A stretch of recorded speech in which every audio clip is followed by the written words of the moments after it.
చంద్రబాబు నాయుడు గారి హృదయ సామ్రాజ్య విజేత, కునారిల్లిపోతున్న హైందవ సామ్రాజ్య విస్తరణను అరికట్టలేకపోతున్నటువంటి పరిస్థితులలో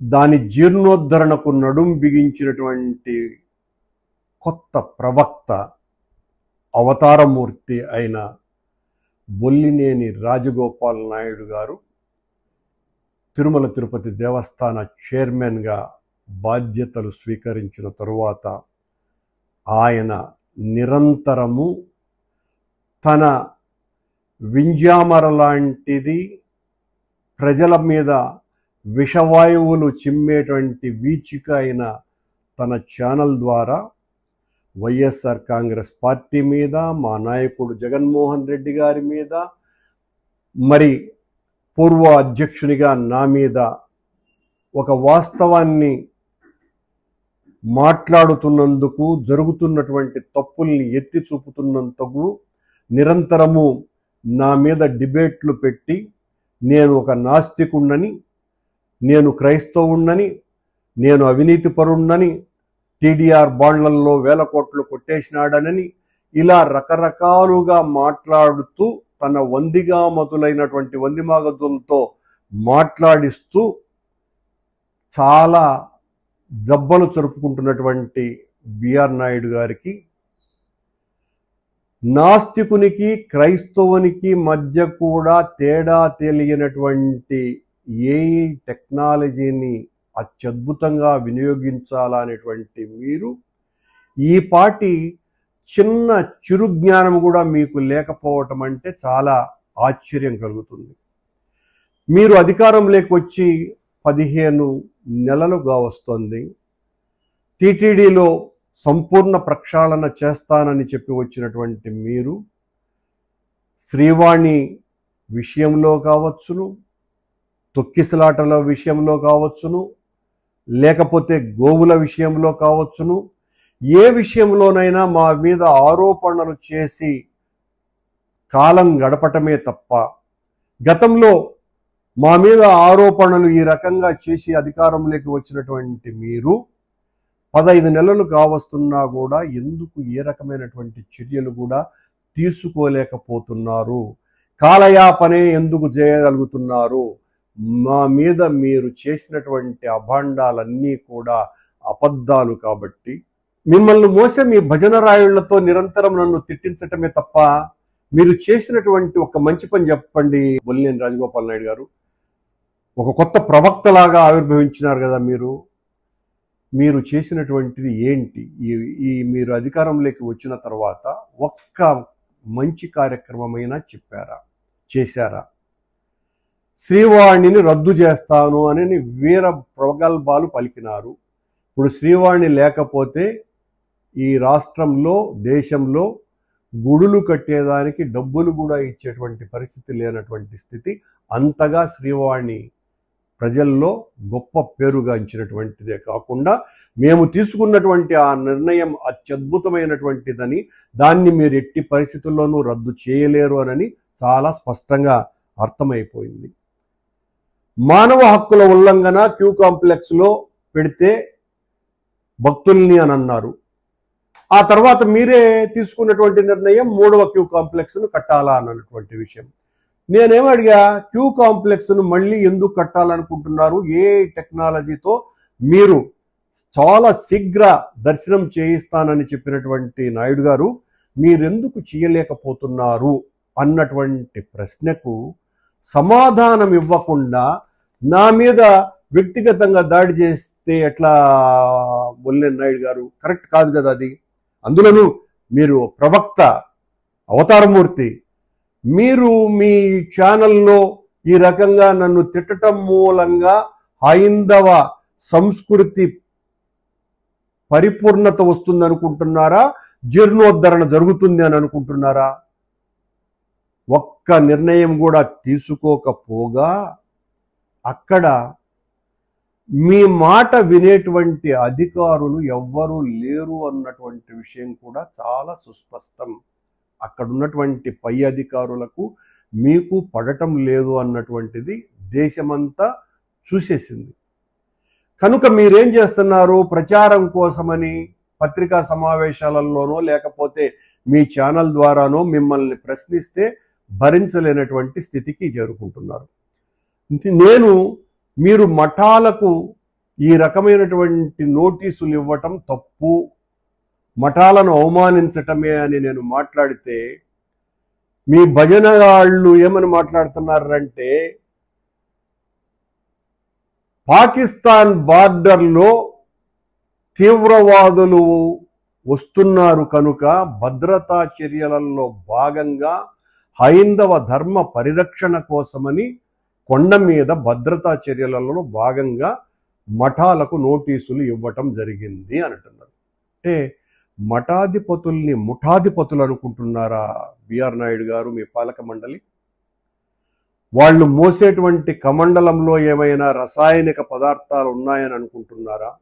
వాళ్ళ భుజాన వేలేటువంటి ఆ సంచిలో బాంబులు వేసుకొని తిరుగుతారనే భావన మీలో ఉందా? వాళ్ళ దండం, వాళ్ళు మోసేటువంటి పవిత్రమైనటువంటి దండం మీ దృష్టిలో అణ్వాస్త్రంగా కనపడుతోందా? వాళ్ళు భక్తులకందరికీ ఇచ్చేటువంటి చిరు తీర్థం మీకు నిషేధిత వస్తువుగా అనిపిస్తుందా?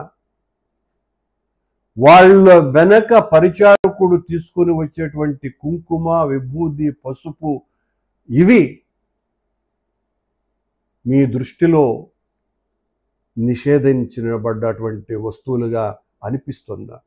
ఇలా వాళ్ళను అవమానపరచటం తప్పు అని నేను మాట్లాడితే, పాకిస్తాన్ బార్డర్లో తీవ్రవాదుల ప్రవేశం జరుగుతూ ఉంది కాబట్టి మఠాధిపతులకు నోటీసులు ఇవ్వటం జరిగింది అన్నటువంటి మాట మాట్లాడేటువంటి ఆ మహాజ్ఞానులను మీ పక్కన పెట్టుకొని నన్ను తిట్టించటానికి వాళ్లను హ్యాపీగా వాడుకుంటూ తద్వారా వాళ్ళు పొందుతున్నటువంటి లబ్ధి ఎంతనో అందరికీ కూడా చాలా బాగా తెలుసును, ప్రపంచమంతా కూడా ఈ రోజు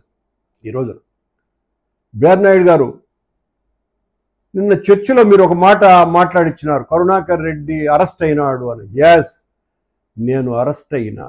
మీలాగా వ్యాపారాలు చేసో దొంగ పనులు చేసో కాదు. ఆ రోజున ఈ దేశ స్వాతంత్రం కోసమని, విముక్తి కోసమని జరుగుతున్నటువంటి ఘోరాలకు, అన్యాయాలకు వ్యతిరేకంగా పోరాడి అతి చిన్న వయసులో నేను 21 నెలల పాటు జైల్లో ఉన్నా. చాలా గర్వపడుతున్నా దానికి. నేనేమి భయపడను. మీరు నా మీద చర్య తీసుకుంటారనో, నా మీద చాలా తీవ్రమైన వ్యక్తిత్వ హననం చేసి నేను భయపడతానో అనుకుంటే చాలా తప్పు. మీరు ఎంతగా నన్ను నిర్బంధానికి గురి చేసి నాకు మానసికమైనటువంటి ఒత్తిడి కలిగించాలన్నటువంటి ప్రయత్నం చేస్తే అంతకంటే ఎక్కువగా నేను మాట్లాడటం జరుగుతుంది, ప్రశ్నించటం జరుగుతుంది.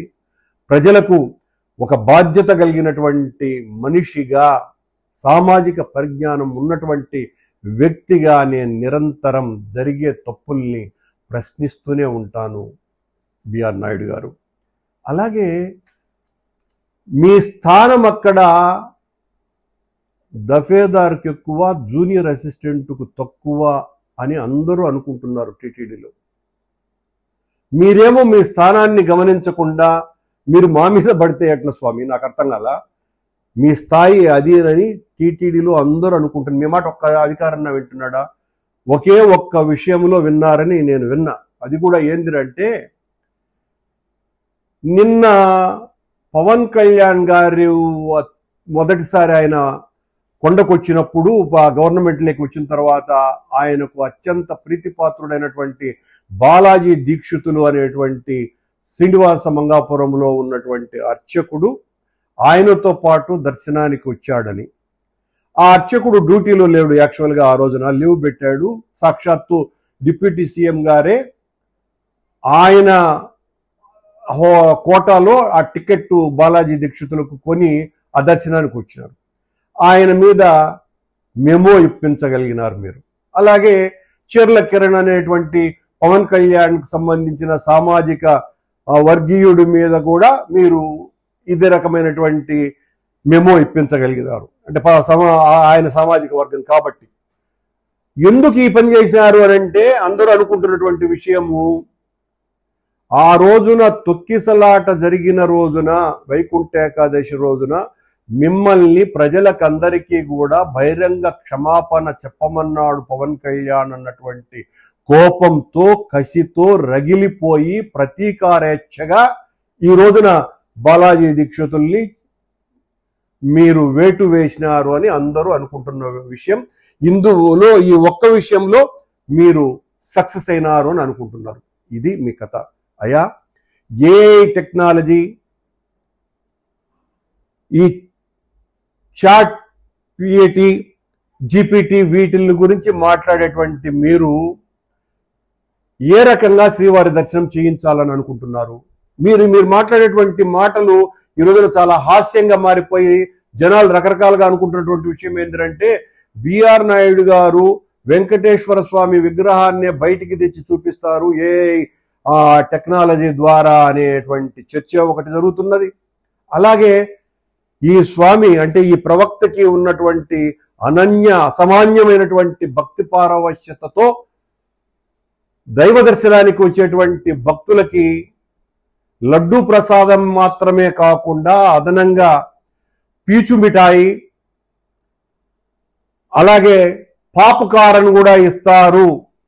భక్తుల ప్రసాదంలో వీటిని కూడా భాగస్వామ్యం చేసి పీచు మిఠాయి, పాప్కార్న్ కూడా ఇస్తారు అని మీ మీద నవ్వుకుంటున్నారు అన్నటువంటి విషయాన్ని కూడా గుర్తు చేస్తున్న నాయుడు గారు, మీరు నా మీద ఎంత ద్వేషించిన మీ ఛానల్, మీరు చంద్రబాబు నాయుడు గారు నా మీద ఎంత ప్రతీకారంతో రగిలిపోయినా నేను ప్రజల కోసమని హైందవ ధర్మ పరిరక్షణలో నేను ఒక సేవకునిగా నా వంతు పాత్ర నేను నిర్వహించకుండా పోను.